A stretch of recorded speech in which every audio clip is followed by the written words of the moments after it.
वीरा मोरे राखी के बंधन को निभाना भैया राखी के बंधन को निभाना भैया मोरे राखी के बंधन को निभाना भैया मोरे राखी के बंधन को निभाना।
और जब देव उठनी 11 आती है तो भगवान फिर बैकुंठ में आ जाती है।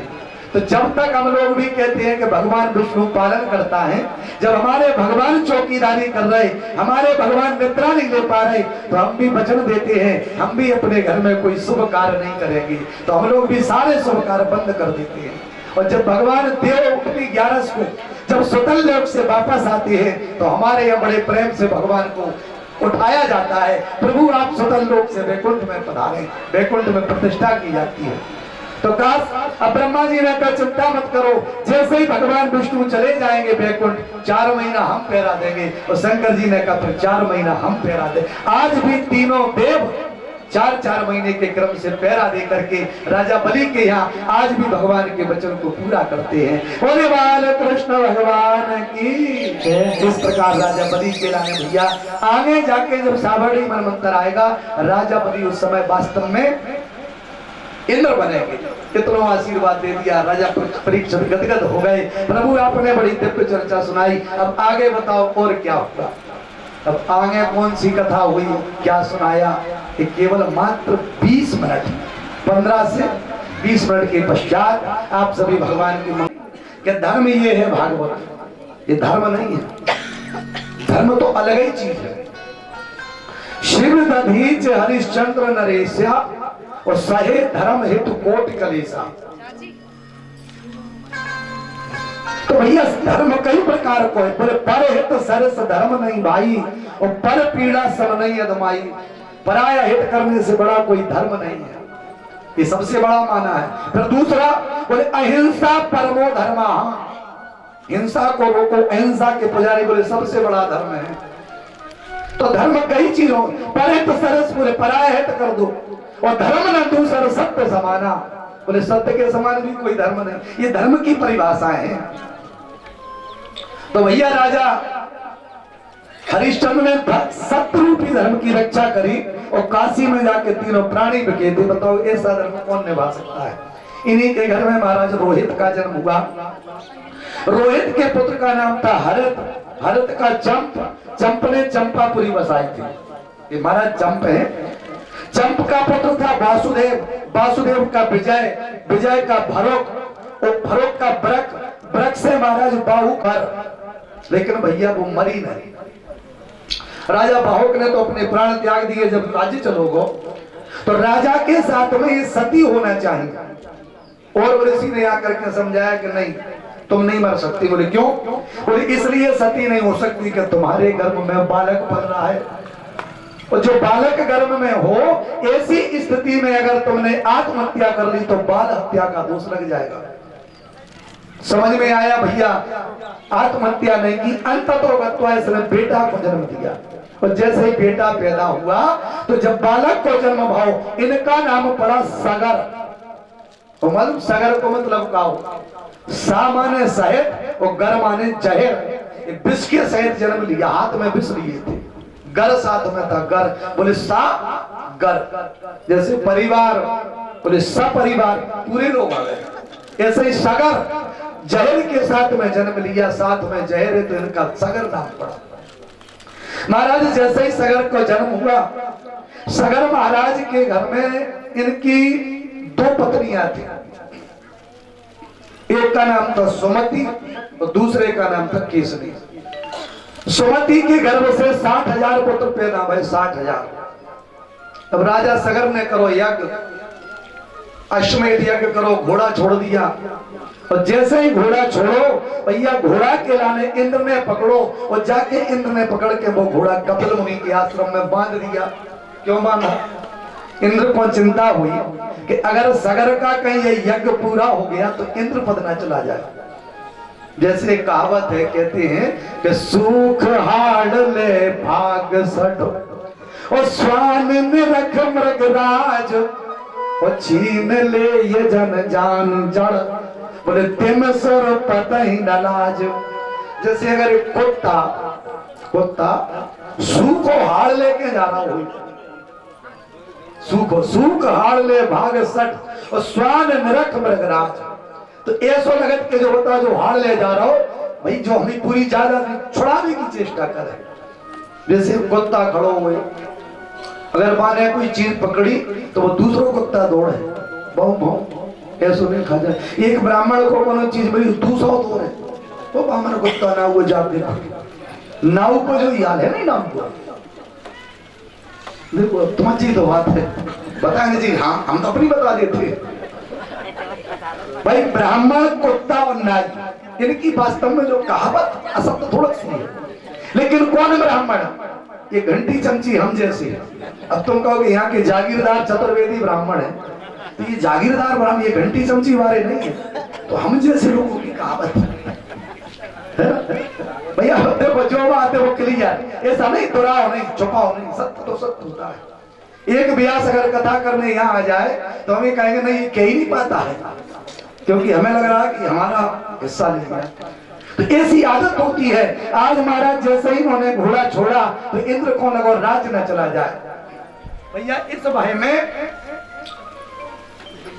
उसने घोड़ा ले जा करके सीधा कपिल मुनि के आश्रम में बांध दिया कि अब यहाँ फंसा दो।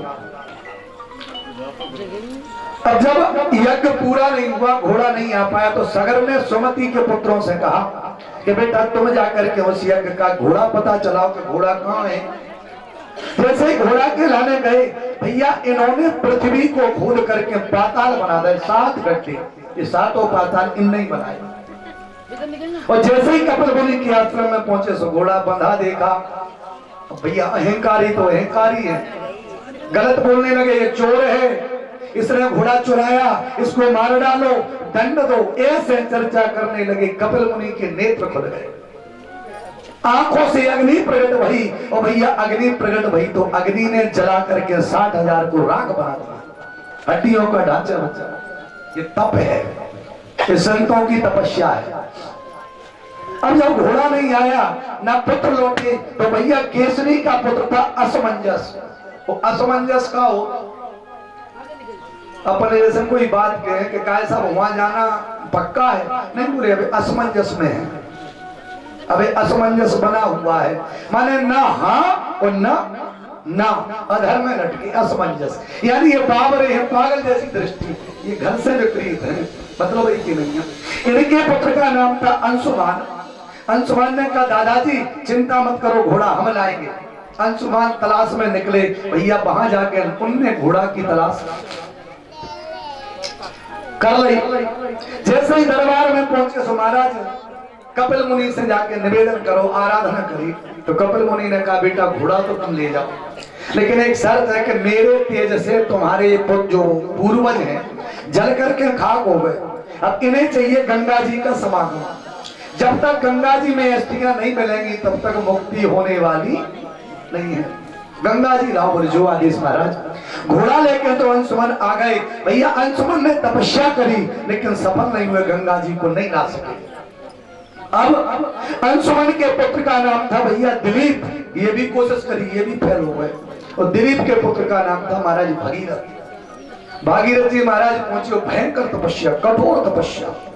और जब कठोर तपस्या करी, भगवान जैसे ही तपस्या को पहुंचे, अखंड तपस्या, गंगा मैया प्रकट हो गई। बोले बेटा मांगो। बोले मैया आपको आगमन हो जाए, पृथ्वी पर पधारो। तो देखो कोई भी रहा हो, इनमें अहंकार तो कूट कूट के भरो रहो। गंगा मैया ने कहा कि भागीरथ एक बात बताओ, मैं पाताल में जब यहाँ आऊंगी धरती पर, और जब मैं सीधी स्वर्ग से गिरूं, मेरा बेग सहन कौन करेगा? और जब कोई बेग सहन नहीं करेगा तो मैं धरती फोड़ के पाताल में चली जाऊं। ऐसा कोई करो जो मेरे बेकरार बेग को सहन कर सके। बोले हमें बुला लेना, मैया चली नहीं। अब सगर ने महाराज, सगर के नाती, इन्होंने तपस्या करी शंकर भगवान की। तो शंकर जी आ गए। बोले बेटा क्या बात है, मांगो। तो शंकर जी का परिवार भैया, तो शंकर जी तो गंगा जटाई में समाये, जब वही से समानी है गंगा जी, इन्हें लपेट लिया था गंगा मैया को। अच्छा इनके मालूम बेटा है, शंकर जी के बेटा है, दो बेटा है, कार्तिकेय और गणेश, ये दो बेटा है। और इनकी दो बहुएं हैं। हमारी चतुर्वेदी जी की कोठी बनी है पेट्रोल पंप वाले, उनके सामने बैठी हुई। भाई हम देख आए हैं, हम तो सब चीज समझ लेते हैं। तो दो वो हैं, अब उनका क्या नाम है? रिद्धि और सिद्धि।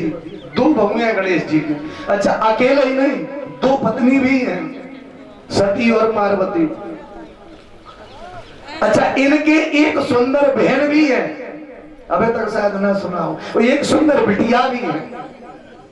देखो वह परिवार है शंकर जी को पूरा, बहन भी है और बेटी भी। अब बेटी कौन और बहन कौन? एक बार जब पार्वती की शादी हो गई, सो कैलाश पे आ गई। अब इनकी जितनी सखियां थी, वो सब सखियां कोई नंद से मजाक करे, कोई भाभी से मजाक करे। अब ना तो इनका कोई नंद तो भाभी बन कैसे जाए, नंद नहीं थी।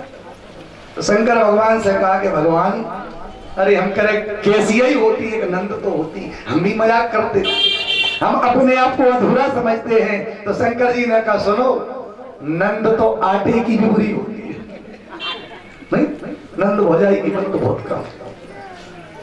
तो नंद में अरे बोले महाराज हम तो प्रेम से रखते। शंकर जी ने कहा सच बताओ। बोले सच कह रहे। तो बोले बहन तो हमारे आज भी है, ले आए? बोले ले आओ। शंकर जी एकांत में गए पर्वत के नीचे, उनने माया चलाई और माया के द्वारा एक बहन का निर्माण किया और उनका नाम रखा असावरी देवी।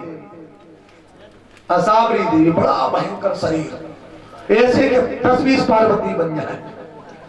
अच्छा जैसे इनने बनाया बड़ा विकराल शरीर और इनके लंबे चौड़े पांव और नदी जैसी पांव में बहराए फटी एड़ियां आ गई सामने। बोले ये कौन? बोले यही तुम्हारी ननद है, यही तुम्हारी नंद है।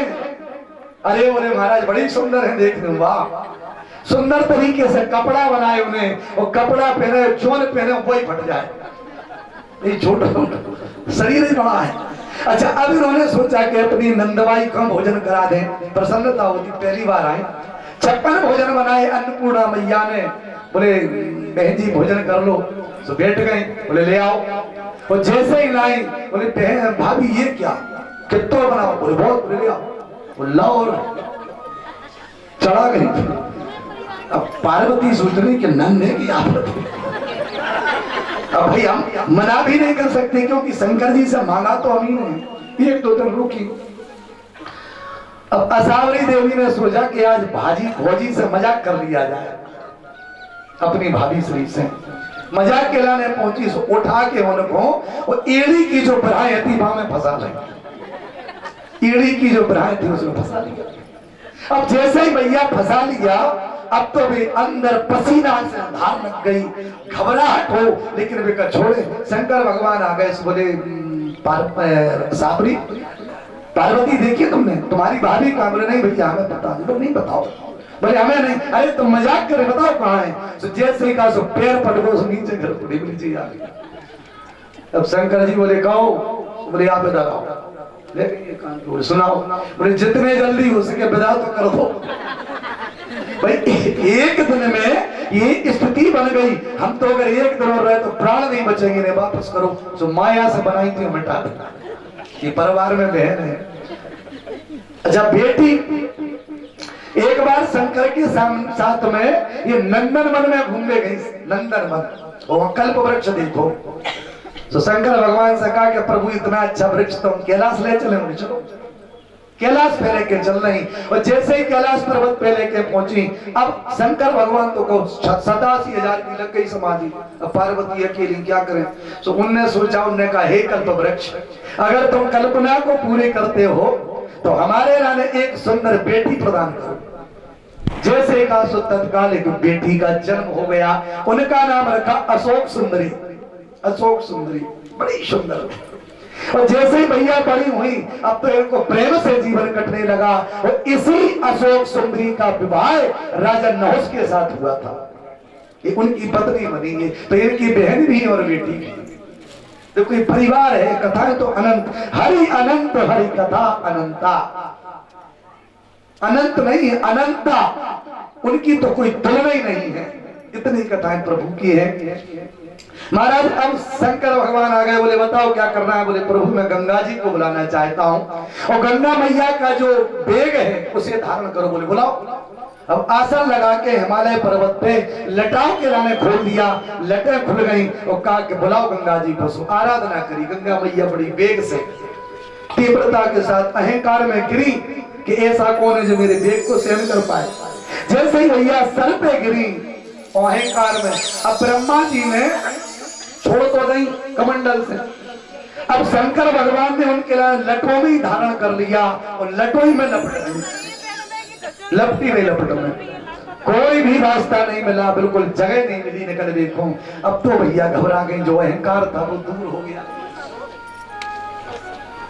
महाराज भगीरथ ने प्रार्थना करी कि प्रभु हमने कौन सा अपराध करो, अरे तुम परीक्षा आपस में कर रहे, लेकिन हम तो बीच में ही कुचल रहे हैं। कहावत है अपने यहाँ कि दो साड़ लड़े बिरवारी टूट जाती, हम तो कमजोर हैं, महाराज दया करो, महाराज दया करो। तो शंकर भगवान ने एक लट निकाली, 3 बूंदे टपकाई मुझसे, 3 बूंदे, वो 3 बूंदों में 3 गंगा जी का निर्माण हुआ। एक से स्वर्ग गंगा, एक बूंद से पाताल गंगा, और एक बूंद से भागीरथी गंगा का निर्माण हो गया। बड़ी धार चलने लगी, आगे भगत महाराज भगीरथ और पीछे से गंगा मैया चलने लगी। सारे प्रदेशों को बिल्कुल शांत करते हुए आनंद देते सीधे वहां आ गई जहां राजा जन तपस्या कर रहे, यज्ञ कर रहे। देखो गंगा मैया को फिर कार आ गई, राजा की सामग्री रखी थी, सारी सामग्री को डुबो दो, यज्ञ खराब कर दिया। जन्नू महाराज के लाने क्रोध आ गए, चुल्लू लगाई और गंगा जी को पी गए, पी लिया गंगा जी को। और जब गंगा जी पी ली तो भैया अब तो महाराज घबरा गए, सो आराधना करी। जैसे ही आराधना करी, मुख से पिया था, जांग को फाड़ कर महाराज जन ने गंगा जी को निकाल दिया, जानवी नाम पड़ गया। बोलिए गंगा मैया की जय। जानवी गंगा हो गई, और भागीरथी गंगा भागीरथ जी ने प्रकट किया, दोनों की बेटी कहलाई। अंत में कपिल मुनि के आश्रम पर गंगा जी पधारे, जहां पर इनके पूर्वज गंगा जी का स्पर्श चाहते थे। आकर के जैसे भैया स्पर्श किया, तत्काल सारे जितने उनके पूर्व उनकी मुक्ति हो गई, मुक्त कर दिया। बोलिए गंगा मैया की जय। गंगा मैया ने मुक्त कर दिया है। देखो ये गंगा है, साक्षात बचपन देती। महाराज इसी वंश में हमारे प्रभु श्री राम जी का भी अवतार हुआ है, इसी वंश में। देखो इनका बहुत बड़ा वंश है, और इसी वंश में आकर के आज सूर्य वंश में भगवान का अवतार हुआ है, गंगा जी को प्रकट कर दिया। देखो इसी वंश में, तो हमें सबको पवित्र करती है वो गंगा जी। अच्छा, कुछ लोग जाकर के अस्थियों का विसर्जन स्योड़ा में कर देते हैं, ये अलग विषय है कि स्योड़ा भी एक तीर्थ है, लेकिन सत्यता ये है कि जब तक अस्थियां गंगा जी में ना मिले तब तक उनका उद्धार होता ही नहीं है बिना गंगा। वो अगर ऐसा होता तो महाराज दशरथ जी की अस्थियों के लाने ही नर्मदा जी में बहा दिया जाता, लेकिन नहीं, गंगा में ही बहाया। तो सत्यता है कि गंगा के बिना उद्धार नहीं होता है। ये सारे मंगलों को देने वाली है। बोले गंगा सकल मुद मंगल मूला, गंगा सकल मुद मंगल मूला, संग सकल मुद मंगल मूला, संग सकल मुद मंगल मूला, गंग सकल मुद मंगल मूला, संग सकल मुद मंगल मूला, सब सुख करनी शरण हर सूला, सब सुख करन सब सूला, सब सुख करनी हरनी मही सूला, सब सुख करन सूला। बोले गंग सकल मल मंगल मूला, और सब सुख करने हरण सब सूला। गंगा मैया सारे मंगलों को देने वाली, हमारे सारे कष्टों को मिटा देती है। ऐसे गंगा मैया का भैया प्रादुर्भाव हुआ है। गंगा मैया को प्रादुर्भाव हुआ। महाराज जब गंगा मैया मिली अंततोगत्वा यही जो है जो परिवार है, ये परिवार महान हो गया है भैया। इसी परिवार में मैया सारे मंगलों को देने वाली, हमारे सारे कष्टों को मिटा देती है। ऐसे गंगा मैया का भैया प्रादुर्भाव हुआ है। गंगा मैया को प्रादुर्भाव हुआ। महाराज जब गंगा मैया मिली अंततोगत्वा यही जो है जो परिवार है, ये परिवार महान हो गया है भैया। इसी परिवार का नाम था नाभ, नाभ का पुत्र हुआ सिंधु, सिंधु द्वीप का पुत्र हुआ अयुतायु, अयुतायु का पुत्र हुआ ऋतुपर्ण, ऋतुपर्ण का पुत्र हुआ सर्वकाम, सर्वकाम का पुत्र हुआ सुदास, सुदास का पुत्र हुआ सौदास, सौदास का पुत्र है असमक, असमक के पुत्र का नाम मूलक, मूलक के पुत्र का नाम दशरथ। ये दूसरे दशरथ। दशरथ जी के पुत्र का नाम था भैया एडविड, और एडविड का पुत्र था विश्वसय, विश्वसय के पुत्र का नाम था खटवांग, और खटवांग के नाम का जो पुत्र पैदा इनके यहाँ हुआ, इनका वंश है। जैसे भैया खटवांग नाम को पुत्र पैदा होगा है, श्री सुखदेव जी महाराज कहते हैं कि खटवांग दीर्घबाहुश्चो रघुस्तस्तमा प्रतुस्रवा अजिष्टतो महाराज तस्मात् दशरथो भवत। भैया इन्हीं खटवांग के पुत्र का नाम था दीर्घबाहु, दीर्घबाहु से महाराज रघु का जन्म हुआ, और रघु से ही इस वंश का नाम रघुवंश पड़ा। महाराज रघु के पुत्र का नाम था महायशस्वी अज, और अज महाराज के यहाँ महात्मा दशरथ जी का जन्म हुआ, दशरथ। अच्छा इनका नाम दशरथ क्यों पड़ा? एक वक्ता विद्वान कथा सुना रहे थे, बोले जब इनका जन्म हुआ दशरथ होता है, एक चीज। और दूसरी चीज ये है कि महाराज दशरथ का जो रथ था वो 10 दिशाओं में जाता था, भ्रमण करता था, इसलिए भी दशरथ है। तो इनके अलावा किसी दूसरे का रथ 10 दिशाओं में नहीं गया है। अच्छा 10 दिशाएं पता है सेठ जी? 10 दिशाएं कौन कौन सी है पता है? 4 दिशाएं, 4 उपदिशाएं, आसमान, पाताल, ये 10 दिशाएं हैं। तो 10 दिशाओं में जिसका रथ जाए उसे महात्मा दशरथ कहते हैं। देखो इनका ज्यादा चर्चा तो भागवत में नहीं है, केवल 2 अध्याय में पूरी कथा है राम जी की। लेकिन हम जरा राम जी की कथा को समझते हैं। देखो सीधी कथा लेते हैं कि जब महाराज दशरथ की चौथेपन की अवस्था आ गई, चौथोपन, अब जब बुढ़ापा ही आ रहा हो, संतान है नहीं, तो बताओ क्या करें? राजा दशरथ जी को चिंता हो, बार बार जिसके घर में बेटा नहीं है चिंता तो सबको होती है। दशरथ जी को हुई। अब तुलसीदास जी महाराज ने एक चौपाई लिखी। अब वो चौपाई क्या है? बोले एक बार भूपति मनो माही, एक बार भूपति मन माही, एक बार भूपति मनो माही, एक बार भूपति मन माही, एक बार भूपति मन माही, एक बार भूपति मन माही, भाई गला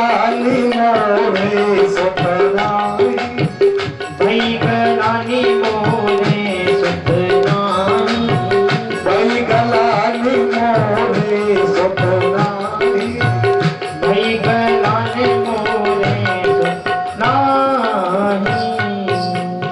बोले एक बार और भूपति मन माही, भाई गलानी मोरे सुतनानी। अच्छा जरा विचार करना, ईमानदारी से अपने हृदय पे हाथ रखो और विचार करो कि जिसके घर में बेटा पैदा नहीं हुआ हो, क्या उसे एक ही बार कष्ट हुआ होगा? एक बार? देखो एक बार नहीं, कई बार कष्ट हुआ, कई बार। अच्छा गिलानी कब हुई? और एक बार जब लिखा है जब उस समस्या का समाधान हो गया है। अच्छा गिलानी तो कई लोग बताते हैं कि एक बार राजा दशरथ जी अपना महल से बाहर निकले तो बोले एक मेहतरानी ने देखा ये निसंतान थे, बोले थूको, गिलानी हुई। अच्छा पहले तो मन में जो सोचू कि राज्य था, राजा दशरथ के सामने ऐसी कोई हस्ती थी जो थूक सकती थी?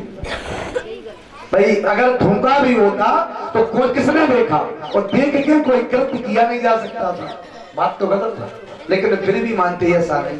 फिर बोले तो दूसरी के बदंती, बोले महाराज इंद्र के यहाँ जाते थे, आधा आसन मिलता था, तो इंद्र के यहाँ गए, स्वादो आसन में लो बैठे, लौट के आए तब भूला के हम अपना मुकुट तो छोड़ दिया है।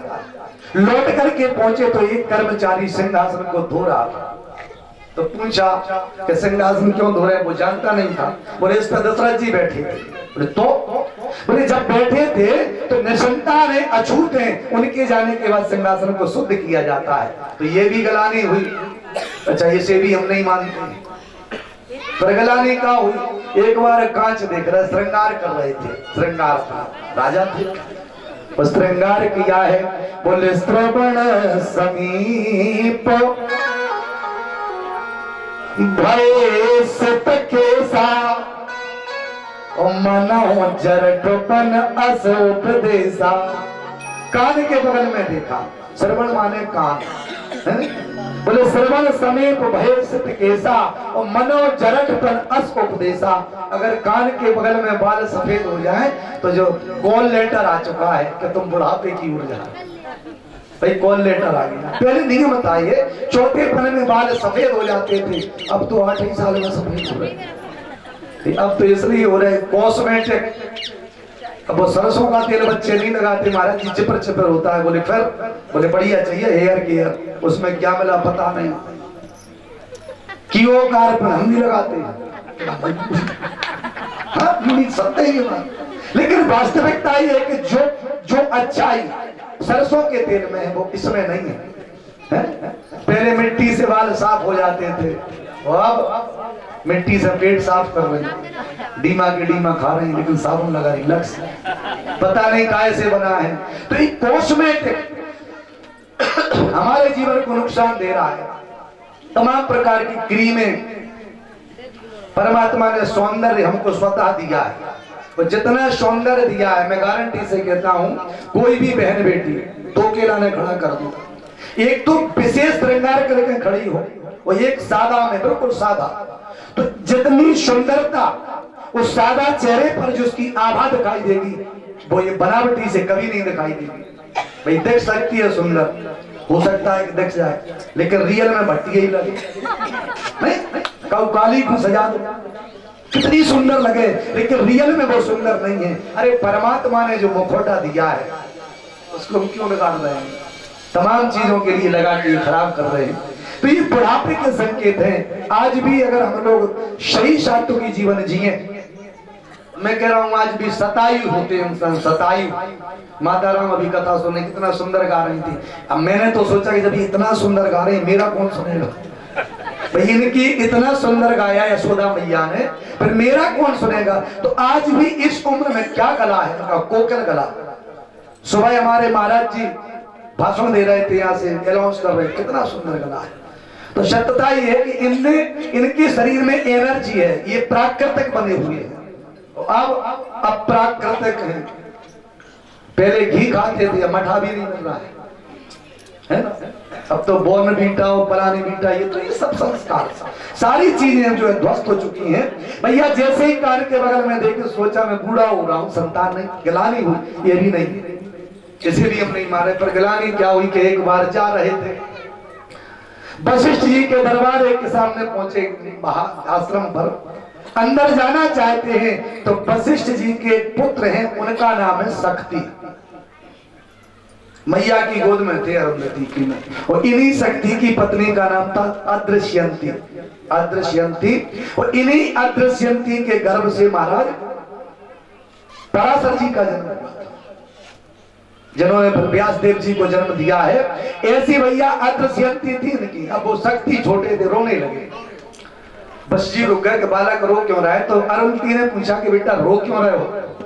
वशिष्ठ जी महाराज आगे उन्होंने पूछा बेटा रो क्यों रहे हो? बोले पिताजी आप उपरोहिती कर्म करते हैं महाराज दशरथ जी के यहाँ, राजा रघु के वंश से दशरथ जी के पुरोहित हैं, लेकिन पिताजी उनके तो बेटा ही नहीं है, अब हम किसकी प्रोताई करेंगे?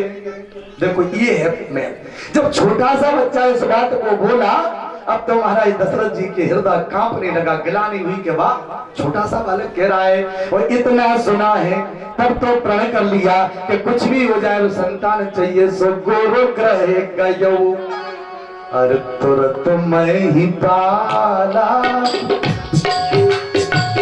गुरु ग्रह गया तुरंत मैं पाला, चरण लाग कर विनय विशाला, गुरु ग्रह गया तुरंत। बोले गुरु ग्रह गयो तुरत मैं ही पाला, और चरण लाग कर विनय विशाला, चरणों में लेट गए महाराज, प्रणाम करते हैं दशरथ जी महाराज, चरणों में लेटे हैं। बोले बेटा क्या बात है बताओ? बोले प्रभु चौथा पनागो संतान नहीं है। आज जैसे इन्होंने कहा है तब तो कहने लगे हैं महाराज चिंता मत करो कि धरो धीर अर हुई है सतचारी, प्रभु बनो दो तो भगत भयहारी। एक नहीं 4 बेटा पैदा होंगे जो सारे संसार के भय को दूर कर देंगे।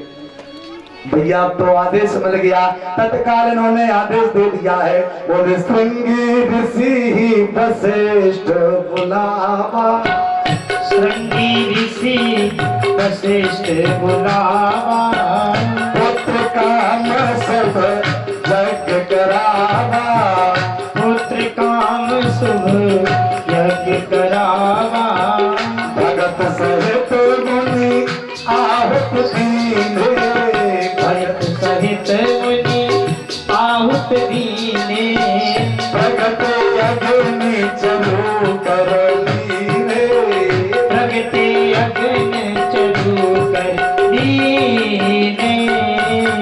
श्रृंगी ऋषि के लाने बुलाया। तो देखो श्रृंगी ऋषि क्या है?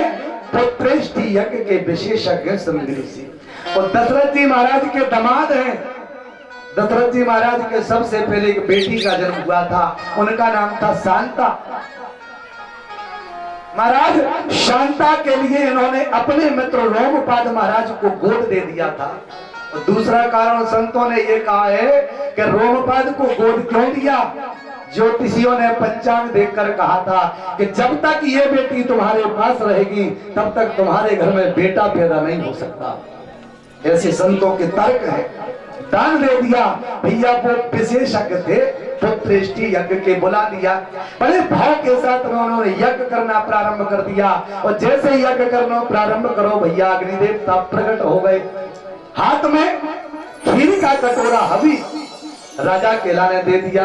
और राजा केला ने जैसे खीर मिली भैया राजा आनंदित हो गए, राजा प्रसन्न हो गए। रानियों को बुलाया, बोले तब रावर प्रिय नारी बुलाई और कौशल्या तहाँ चली आई। महाराज कौशल्या आदि रानी सामने आ गई। अब देखना भाव, जितने यहाँ अच्छे श्रोता बैठे हैं जरा मेरी इस बात पर विशेष गौर करेंगे। खीर का बंटवारा हुआ और खीर का बंटवारा क्या हुआ कि अर्ध भाग कौशल्या दीना और उभय भाग आधा कर कीना। देखो 50% आधा भाग कौशल्या को मिला, 1 रुपए में से 50 पैसे। अब बच्चा आधा उसके 2 भाग करे, 1 भाग उसमें से कैकई को दे दिया। अब बचो 1 भाग, यानी 75% जाके 25% बचा। और जैसे ही 25% बचो भैया उसके 2 भाग करे, 1 भाग धरो कौशल्या के हाथ पे, दूसरा भाग धरो कैकई के हाथ पे, और दोनों के हाथ से सुमित्रा के लाने ग्रहण का दिलवा दिया। सुमित्रा के हाथ में, कौन के हाथ से? कौशल्या और कैकई। अब सुमित्रा मैया ने वो दोनों को इकट्ठा कर लिया। अब देखना एक बड़ी मार्के की बात, जरा विचार करो। कौशल्या के गर्भ से 2 बेटा हुए, एक बेटा हुआ राम, और तो राम जी एक अलग हो गए। इसके बाद में सुमित्रा के गर्भ से भय 2 बेटा, लक्ष्मण और शत्रुघ्न, और कैकई के गर्भ से हुआ 1 बेटा। ठीक, जरा विचार करना बड़े गंभीरता से। कौशल्या के गर्भ से राम, कैकई के गर्भ से भरत, और सुमित्रा के गर्भ से लक्ष्मण और शत्रुघ्न। लेकिन भैया विडंबना देखो कि जिनका 1 बेटा है तो उनके पास रहा, लेकिन सुमित्रा के 2 बेटा हैं, वो दोनों बेटा सुमित्रा को प्राप्त नहीं हुए। एक राम के चरणों का दास बन गया, दूसरा भरत के चरणों का दास बन गया। कारण क्या है?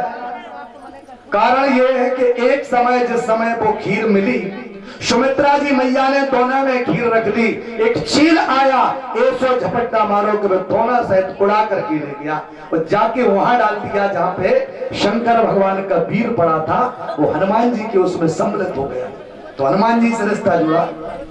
अब सुमित्रा रोने लगी। सुमित्रा ने कौशल्या से कहा कि कौशल्या बहन, मेरे भाग्य में बेटा है ही नहीं। कैकई बहन, मेरे भाग्य में बेटा नहीं है। रोने लगी। सुमित्रा दयालु रो रही है। आज कौशल्या मैया को याद आया कि चिंता मत कर, मैं तुझसे बड़ी हूं, मुझे बेटा हो ना हो लेकिन तुझे बेटा जरूर होगा। कौशल्या मैया ने अपनी खीर का आधा भाग किया और सुमित्रा के दाहिने हाथ पे रख दो। बोले बहन तुम इस खीर को पाओ। तो कैकई पीछे नहीं, कैकई ने कहा मैं भी छत्राणी हूं, अपनी खीर का आधा भाग करके कौशल्या कैकई मैया ने बाएं हाथ पे रख दिया। बोले मेरी तरफ से ये। अब देखो शांत प्रवृत्ति बिल्कुल, अभी भैया नहीं घालना है, अभी नहीं घालने, जब हम कहेंगे तब, राम का जन्म हो तब।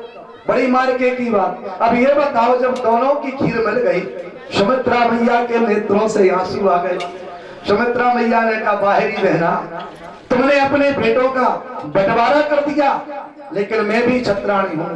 दीदी मैं वचन देती हूं, कौशल्या मैया तुम्हारी दी हुई खीर से जो बेटा पैदा होगा मैं तुम्हारे बेटे के चरणों में लगा दूंगी। और कैकई बहन, तुम्हारी खीर से जो बेटा पैदा होगा वो मैं तुम्हारे बेटे के चरणों में लगा दूंगी। कौशल्या की खीर से लक्ष्मण पैदा हुए, राम के दास बना दिए, और कैकई की खीर से शत्रुघ्न हुए, भरत जी के दास बना दिए। यही कारण है, ये है प्रेम, इसे कहते प्रेम की पराकाष्ठा, बंटवारा नहीं। ये तो भैया, और लोग कहते हैं कैकई मैया ने राम जी को वनवास दिया। मैं कहता हूं कैकई मरते मर जाते, लेकिन कभी वनवास नहीं देती अपने राम को। हम लोग सब भ्रम में हैं, हमें एक्चुअली बता ही नहीं जाता है। सत्य कथा से मन भेंगे महाराज। अब कथा आगे चलो तो जल्दी जल्दी चलना है, तो कथा तो विस्तृत है, और हमें आज भगवान कन्हैया का भी जन्म करना है, और समय 3:40, राम जी की विस्तृत कथा संक्षिप्त में। अब भैया जैसे ही इन्होंने खीर खिलाने खा लिया है, जैसे ही खीर खिलाने खाया, भगवान की कृपा से तीनों रानियों का गर्भ रह गया। इनके अंदर भैया गर्भ में भगवान पधारे, और तीनों बे माताएं और मिल करके भैया गर्भवती हैं, आनंद होने लगो। जिनके घर में जहाँ संतान नहीं हुई हो, और आज तीनों के गर्भ हैं, सभी देवता प्रसन्न है, सभी। आज महाराज सभी देवता अत्यंत प्रसन्न हैं। सभी देवता आकर के पूरे जो वातावरण, वो सारा वातावरण स्वच्छ हो गया है।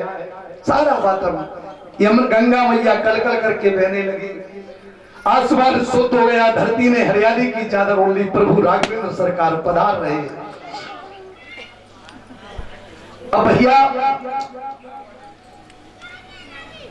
बड़े आनंदित क्षेत्र का मधुर मास,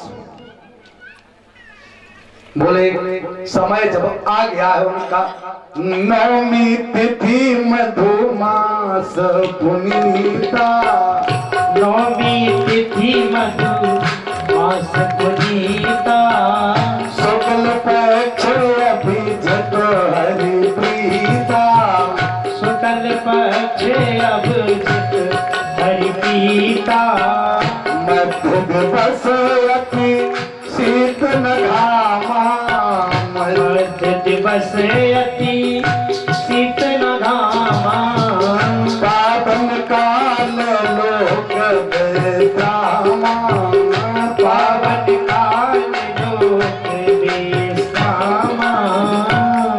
बोले नौमी तिथि मधु मास पुनीता, तो शुक्ल पक्ष अभिजित हरि प्रीता। नौमी तिथि और मधुमास, मधुमास कैसे कहते जानते हो जे? अच्छा, इसे मधुमास क्यों कहा जाता है पता है? मधुमास इसका क्यों नाम है? देखो, मधु नाम है शहद का, और शहद में होती है मस्ती, और चैत्र के महीना में भी मस्ती होती है। गुलाबी मौसम होता है, न सर्दी और न गर्मी, ये मधु की तरह होता है, शहद की तरह होता है। अच्छा, मध्य दिवस सूर्य वंश में, अब जब सूर्य के परिवार में जन्म ले रहे तो सूर्य साक्षी में आए मध्य वंश। जादना से प्रभु गर्भ में आए हैं, बोले जादन ते हरि गर्भ आए, सकल लोक सुख संपत्ति छाए। जब से मेरे प्रभु गर्भ में पधारे हैं, सारे घर में भैया, सारे लोक में आनंद हो रहा है, सारे लोक में आनंद हो रहा है। सभी देवता एकत्रित हो गए। देखो, जैसे ही राम जी का जन्म होगा, जब राम जी प्रकट होंगे, सभी लोग जोरदार तालियां बजाएंगे, और भैया फिर तुम्हें पटाखा चलाना है, भरपूर चला लेना, क्योंकि राम का जन्म हो। अब राम जी का जन्म होने ही वाला है। और देखो, राम जी को तो कथा में जन्म कर तो नहीं पढ़ो। अच्छा, कौशल्या को भी पता नहीं पड़ा था कब पैदा हो गए, पता नहीं चला उनको, क्योंकि प्रकट हो गए थे। और पैदा होते जब पता चलता है नहीं, जाकी कब में दुखी बिमाई बोका जाने पीर पराई। भाई, जैसे माता बहने के बच्चे पैदा होते हैं, ऐसे नहीं भाई, ना परमात्मा कभी पैदा हो, ये तो प्रकट होते हैं, अंतर्ध्यान हो जाते हैं। सारे संसार के देवता वहां पे आ गए, देवताओं ने विनय करी है, और विनय करके सभी देवता अपने अपने धाम पहुंच गए। अब देखो जन्म होता है, बोले सुर समूह विनती कर, और पहुंचे निज निज धाम, और जग निवास प्रभु प्रगटे, अखिल लोक बसता श्यावर रामचंद्र की जय। अब चला सकती हो पटाखा। देखो, हमारे राघवेंद्र सरकार चारों भैया के साथ में प्रकट हो गए, अयोध्या में भैया प्रकट हो गए हैं। और जैसे ही प्रकट भये, नाना प्रकार के आनंद वहां पर रहने लगे हैं। राम जी सरकार, राम जी लला प्रकट हो चुके हैं, कहने लगे हैं कि भय प्रकट कृपाला दीन दयाला, हर्षित महतारी गुण मनहारी, अद्भुत रूप विचारी, लोचन अभिरामा तन घन श्याम। सभी देवता आकर के पूरे जो वातावरण, वो सारा वातावरण स्वच्छ हो गया है। सारा वातावरण यमुना गंगा मैया कलकल करके बहने लगी, आसमान शुद्ध हो गया, धरती ने हरियाली की चादर ओढ़ ली। प्रभु राघवेंद्र सरकार पधार रहे। अब भैया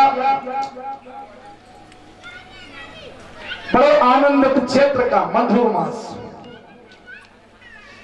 बोले समय जब आ गया है उनका, नवमी तिथि मधुमास पुनीता, नौमी तिथि मधु मास पुनीता शुक्ल पक्ष अभिजित हरि प्रीता शुक्ल पक्ष अभिजित हरि प्रीता मध्य दिवस अति शीत न घामा मध्य दिवस अति शीत न घामा पावन काल लोक विश्रामा पावन काल लोक विश्रामा बोले नौमी तिथि मधु मास पुनीता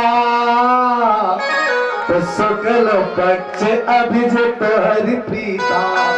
नौमी तिथि और मधुमास। मधुमास कैसे कहते जानते हो? अच्छा इसे मधुमास क्यों कहा जाता है पता है?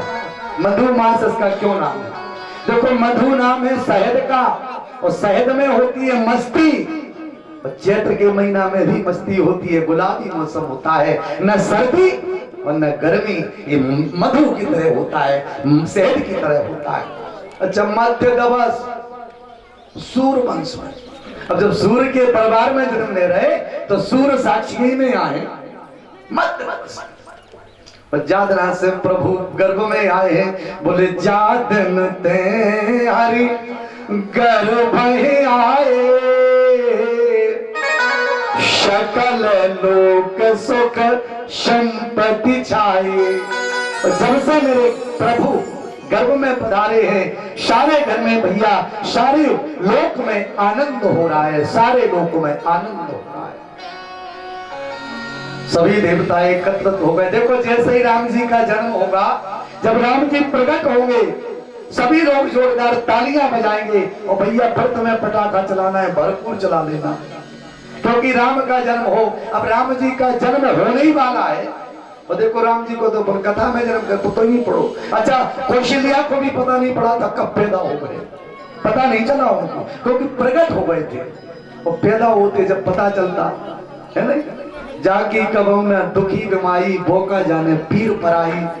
भाई जैसे माता बहने के बच्चे पैदा होते हैं ऐसे नहीं भाई, ना परमात्मा कभी पैदा हो, तो प्रकट होते हैं, अंतर्ध्यान हो जाते हैं। सारे संसार के देवता वहां पे आ गए, देवताओं ने विनय करी है और विनय करके सभी देवता अपने अपने धाम पहुंच गए। अब देखो जन्म होता है, बोले सुर समूह विनती कर और पहुंचे निज निज धाम और जग निवास प्रभु प्रगटे अखिल लोक बसा श्यावर रामचंद्र की जय। अब चला सकती हो पटाखा।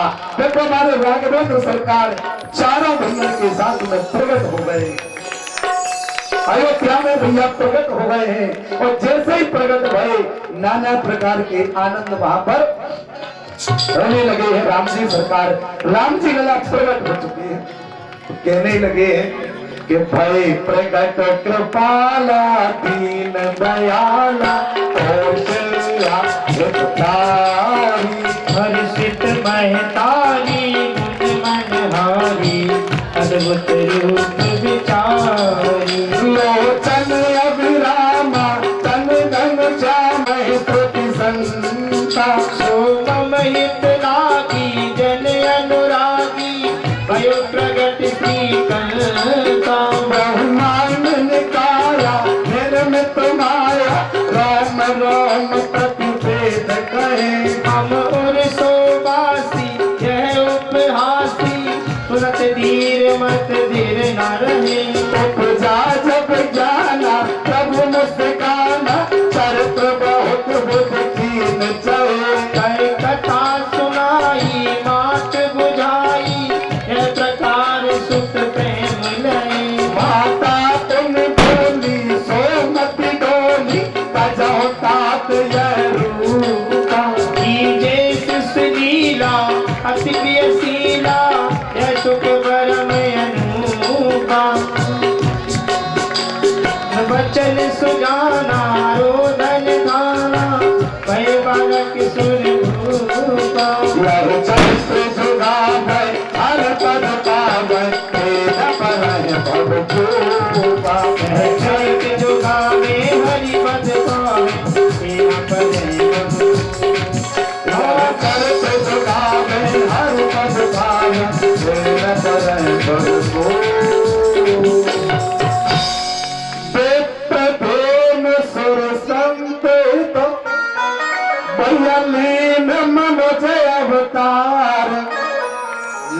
एक छा निर्मित तनु माया गुण गोपाल सियावर रामचंद्र की जय। बोले भरत जी महाराज की, लक्ष्मण जी महाराज की जय, शत्रुघ्न जी महाराज की जय। आज भैया चारों भैया प्रकट हो गए और जैसे ही प्रकट ये स्वयं प्रकट होते हैं, एक सखी दौड़ के वशिष्ठ जी के पास पहुंच गई, आंखों में आंसू।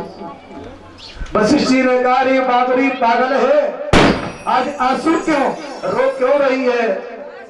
भैया इतने आंसू आ रहे कि कुछ कहते नहीं बना है। अयोध्यावासी बन के रूप बदल के अयोध्या में आ गए, देवियां नाचने लगी हैं, बधाई होने लगे हैं। दशरथ जी महाराज ने खजाना खोल दिया और ऐसे जो है दिव्य लीलाएं वहां पर होने लगी हैं।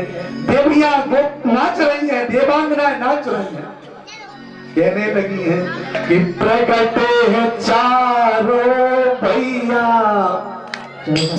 हर जन में है चारों भैया, अवध में बाजे भैया। जन में है चारों भैया, अवध में बाजे भैया।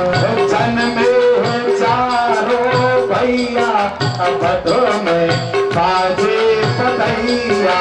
जन में है चारों भैया, जन में है चारों भैया, अवध में बाजे भैया। देखिए आप लोग डीजे पर नाचते हो, बाहर नाचना पाप है। आज मेरे गोविंद के एक अवतार हुआ है राघवेंद्र रूप में, सब लोग बड़े प्रेम से गाते हुए नाचते हुए तालियों के साथ।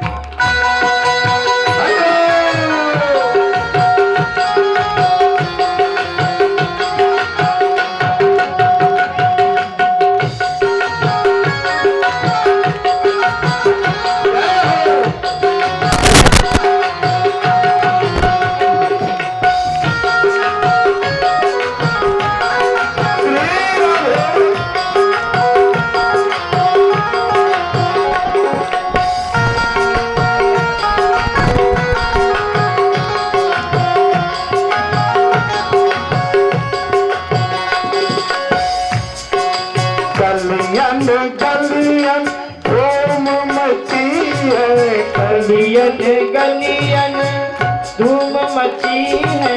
गलियन गलियन धूम मची है। गलियन गलियन धूम मची है। ताज नहीं कहीं नैया, अवध में बाजे भैया।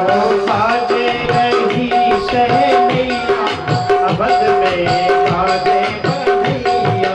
जन में चारों भैया, अवध में बाजे भैया। जन में है चारों भैया, अवध में बाजे भैया। अरे नाच नहीं सकते हो तो तालियां तो बजा सकते हो।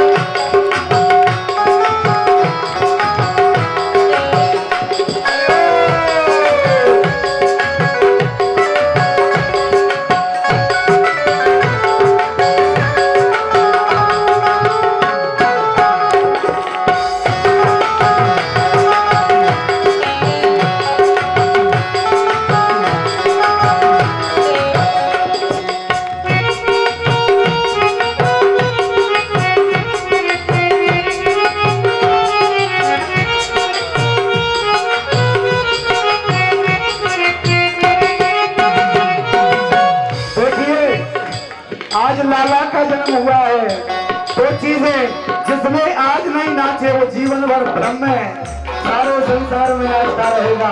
और जिसने आज ताली नहीं बजाई वो फिर याद रखना।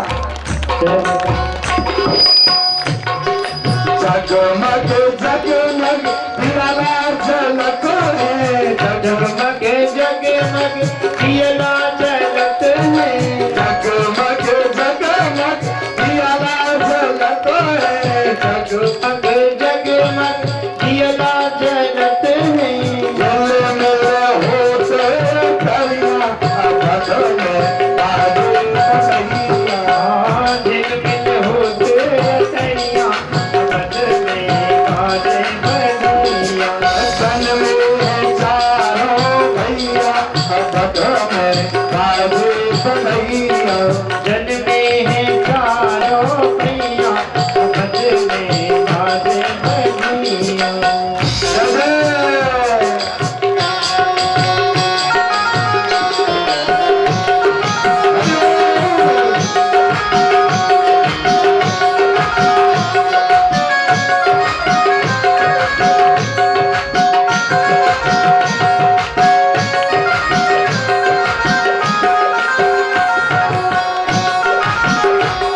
कौन लुटावे हीरे मोती।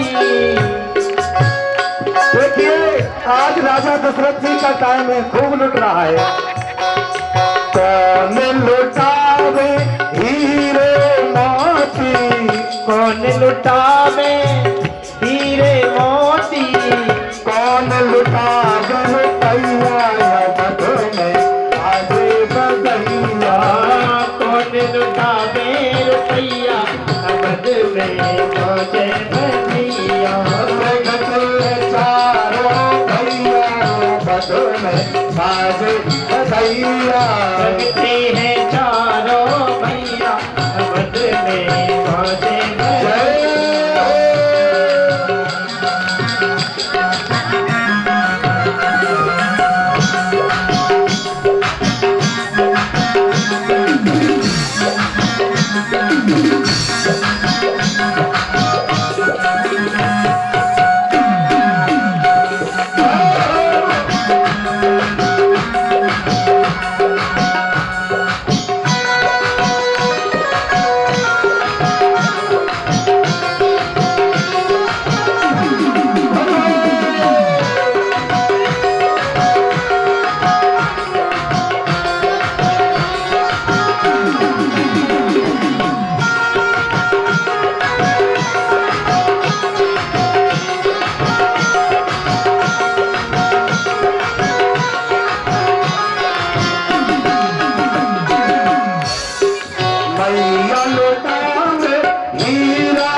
मैया लुटावे हीरा मोती। मैया लुटावे हीरा मोती। मैया लुटावे हीरा मोती। राजा लुटावे रुपया बधो में आजे बधैया। राजा लुटावे रुपया अवध में पहुँचे बधिया। जन्मे है चारों भैया बधो में आजे बधैया। जन्मे हैं चारों भैया अवध में पहुँचे बधिया। जन्मे चारों भैया बधो में आजे बधैया। पहुँचे बधिया। पहुँचे बधिया। पहुँचे बधिया। बोले राजा राघवेंद्र सरकार